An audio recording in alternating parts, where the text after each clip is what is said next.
Hey, what's going on, everyone? Welcome back. Hey, I've gotten a couple questions on a product that I use, Phosphate Rx. I just wanted to go over a couple details about it, how to dose it, things that I've learned, mistakes that I've made. Um, One thing about my tank is I do run some Chaeto and some Clerpa along with a small algae scrubber, which does a pretty good job of keeping my phosphates about 0.02. And I test with the HANA checker, phosphorus, the URL checker, the ultra low range. So I've used this product in the past several times, but there's just a couple things you want to be careful of when you're dosing this. First of all, you want to dose slowly, and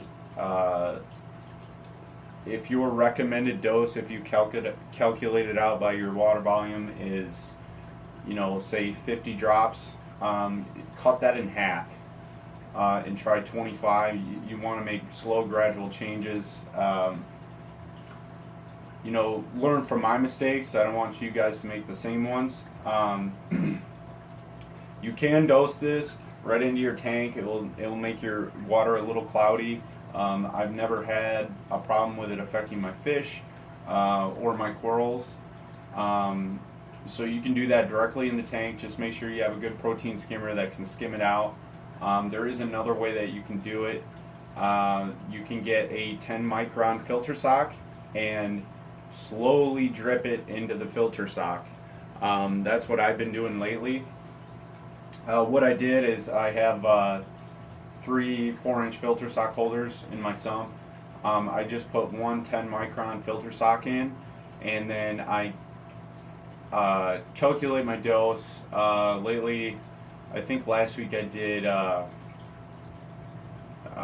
think it was 15 drops. So what I did was I have one of those Innovative Marine drip kits, which works really well. So I dilute my 15 drops of Phosphate Rx into, I think it's a quart of RODI water, mix it up, and then I get that drip going into that filter sock, into that 10 micron filter sock, and I set it up to about one drip per second, and that'll go for about 3-4 hours. So it's slowly binding that phosphate up in that filter sock, and then the filter sock's catching it, so it's not going to cloud up your water. So that's a kind of a tip to do that if you don't want your water cloudy, or if you're worried about your fish or your corals. Again, I've never had it affect my fish or my corals when I've dosed it directly in the tank, but hey, safety first, I guess. This way it's not even getting to them, it won't bother anything. So another thing you want to take into consideration is if you're growing macroalgae, and this is where my mistake came in. Last week I tested, it was about 0.08. For some reason I had a spike. I don't know what it was. I have an auto feeder. I have one of the Neptune Systems auto feeders that I just put on there. Maybe dumped too much food in. So I dosed some Phosphate Rx, and I brought it down too low. Your macroalgae needs a little bit of phosphates and a little bit of nitrates to grow, and if you drop it too low, it doesn't have anything. It can't pull out any nutrients, so it's going to die, and that's what happened to mine. I had a die-off in my macroalgae, which actually caused my tank to spike in phosphates. So it dropped down to pretty much 0, and then it spiked way back up to about 0.09. So I let it kind of recover naturally, and let the phosphates rise back up, and now they've actually fallen back down to 0.02 without dosing any Phosphate Rx. Now, there's probably, some people would say I don't even really have to dose this into my system, which I'm probably not going to, because I'm using an algae scrubber and macroalgae, which actually it does keep my phosphates at about 0.02 and my nitrates at about 1. So those are the things you want to take into consideration when you're using this product. Um, if you never want to drop your levels drastically, because it's going to cause problems. So and definitely start out slow when you're dosing, and kind of read your tank, see what it's doing. Mine's getting to be predominantly SPS tanks, so obviously in SPS tanks you can't have a lot of changes.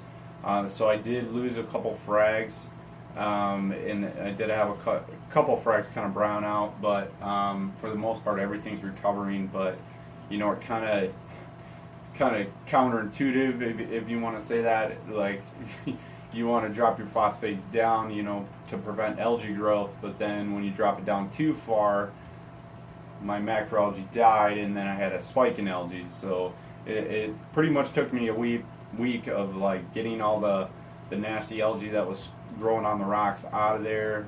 Changing out my filter socks every other day. So those are a couple tips. I've got a couple of questions about it. And again, I'd like to reiterate, I've never had it hurt my fish or my corals when I actually dosed it directly in the tank, but this is the way that I kind of like to do it now, is put it in a 10 micron filter sock and drip it over a time period of about 4 or 5 hours, and it works really well. But for now, I guess in the next month, I'm just gonna, it looks like it's stabilized at 0.02, so I'm just gonna leave it there, and we'll see what happens. I'll keep you guys updated.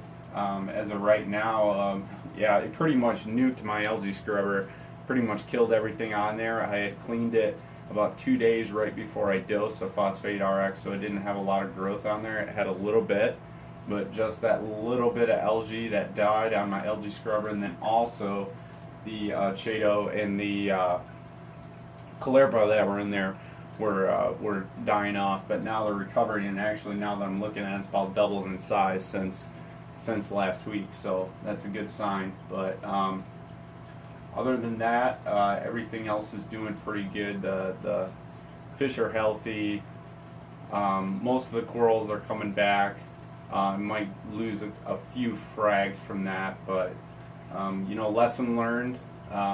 If you guys have any questions or you have any comments, put them down below, and I'll get back to you as soon as I can. So, and as always, please like and subscribe.